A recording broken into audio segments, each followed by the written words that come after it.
from America's finest city. This is Real Talk San Diego on ESPN 1700.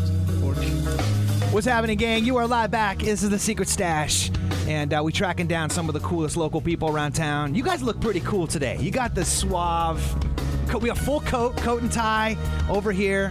So either like I'm going to get hit from the mob right now, or we're going to have a good conversation about some tax and law stuff, right? I think it's... Yeah, okay, good. Yeah, nods. I'll take the nods. And that's what we do every Tuesday between 10 and noon right here on ESPN Radio 1700 AM. And hopefully leaving us all a little better than how we found us. That's what we promise to do every week here in the Secret Stash. Real Talk Radio San Diego. In the studio live today, we're going to shift gears a little bit from one of divorce and stuff and kind of get back down into the weeds of... You got two parties on either side of any kind of, like business, conversation, transaction, whatever you want to call it. And if you're in that spot, you've noticed that there seems to be a couple themes that always seem to rise up like snakes in the grass consistently. And so if you can think of maybe the myriad of all the different 50 to 100 different things that can happen, there seems to be a couple. So we distilled it down to the four things that we see most often. And we got two expert local panelists in the house to kind of weave us through this. We got Kyle Yaege. Okay, and he's from Hickman Robinson LLP. Kyle, which for your fans, who are you? What do you do? Sure. Thanks for having me on, Jesse. I am a business and real estate attorney. I've been doing it for about a decade, and I've been at Hickman Robinson a little over a year and a half now. But I've been doing real estate and business transactions and litigation since late 2006. Since late 2006. And by the way, you can catch him offline right now at hickmanrobinsonlaw.com, or you can call me anytime at 619-819-8383. And flanked to your right, Charles Williams. Now, Charles, you are actually another lawyer as well, but you actually work for a CPA firm. Yes. Right? So tell us a little more about who you are and what you do. Sure. My name is Charles Williams, and thank you again for having us on. Whoa, I think I just knocked the mic. You're good. Okay. So the firm's called Friedman Brannen. We do a lot of specialization in estate and trust, international type stuff like that. Piggybacking on what he was talking about with different business deals and different parties, it definitely comes down to tax. It always comes down to tax when you're when you're at the last thing you're going to do. But, yeah, it's great to be here. Thank you. Tax is the great scoreboard, isn't it? Oh, yeah. Yeah. Always tells you exactly the truth about what everything was, how much lies that you've told yourself over the course of the previous 365 days. You can catch Charles and his firm over at friedmanbrannen.com, right? Yep. Mm-hmm. And that's FRIEDMAN and then BRANNEN.com, 858-794-2800, if that's a little easier than to remember that. So, This concept, you guys, of the situations, I think, I know it's kind of hard to break it down into like a top four, but if I could, would you not agree that just basic misunderstandings of the contract is probably the one that flies up to the top most often? Yes or no? Oh, definitely. Yeah. Definitely. So from your perspective, maybe you could speak to that a little bit. Sure. So what comes up a lot, we do a lot of litigation assistance with the attorneys, and a lot of times they'll come up with, two parties kind of just didn't talk at all, didn't communicate at all. Well, that's what the contract's supposed to do, right? Yeah, exactly. Yeah, and then it comes down, this, we didn't discuss this, but I got my side, you got your side. When all you just need to do is get in a room together, hash it out, be all good.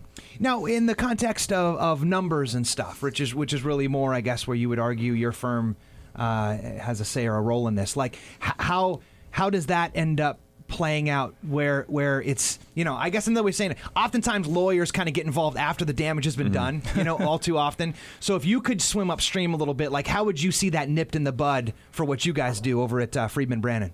Perfect. Clarity is the key. When it comes down to numbers and, if you're looking at, you don't know what the other side's doing, you don't know what's going on.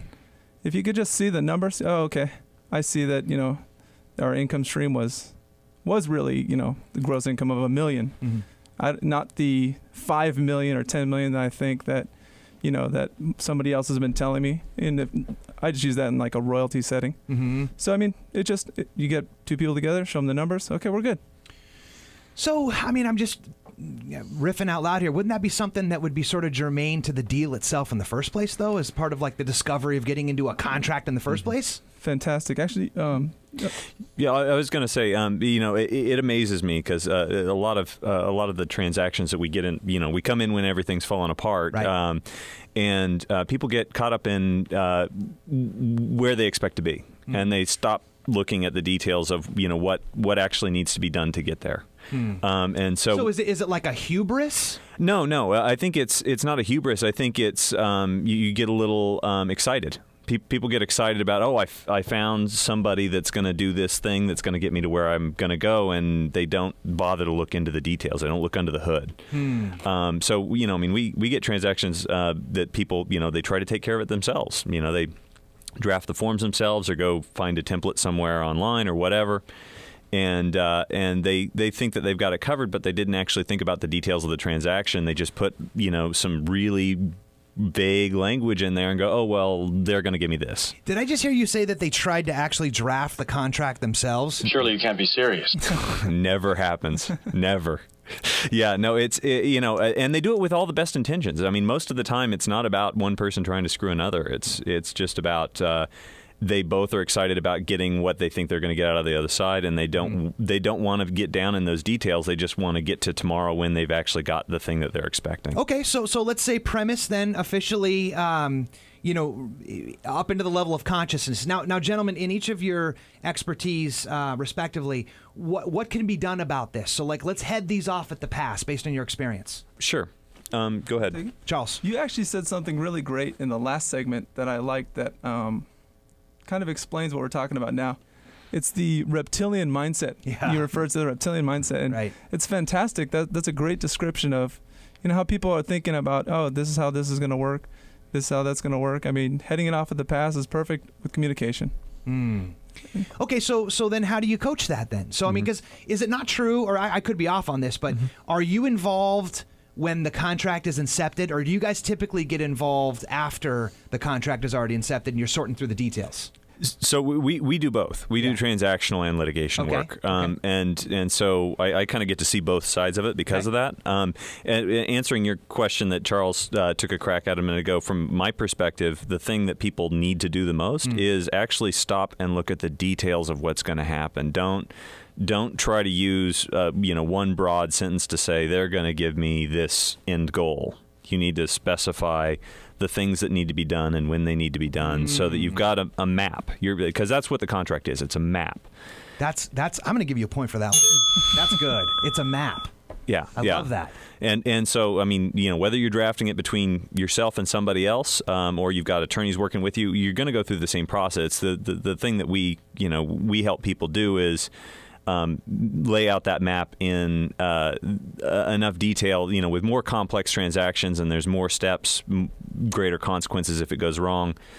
Because we deal with those contracts all the time, we can help people answer those questions more thoroughly than they may be able to themselves. But for even your run-of-the-mill, I'm going to buy a used car transaction, you still need to specify, is there some sort of inspection that still needs to be done? Are they going to, execute? Who's paying for the transfer tax? All that stuff that is going to happen, but you just aren't going to think about it unless you stop and force yourself to think about each step of it.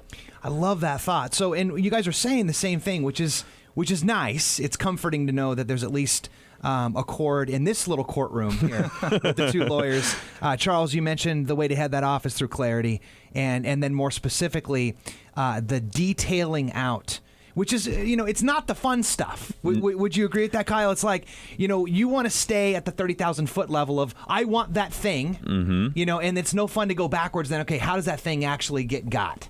You know what I mean? It's like, okay, so there's this, there's that, and then it's that devil in that level of articulating the details that helps prevent a misrepresentation, or as we said, a misunderstanding of the contract in the first place. Absolutely. I mean, you doing the real estate brokerage work that you do, I mean, you've got some car forms that have been thought out by attorneys. I mean, hours and hours and hours went into structuring that. You mean lawsuit? Well, a little both, But Carr has a few staff attorneys themselves to do that stuff, and they when by the time it gets to a broker and agent working on it, the details that you're working out are just a very few narrow issues, and the rest of it has been vetted very carefully by attorneys and, in certain cases, lawsuits.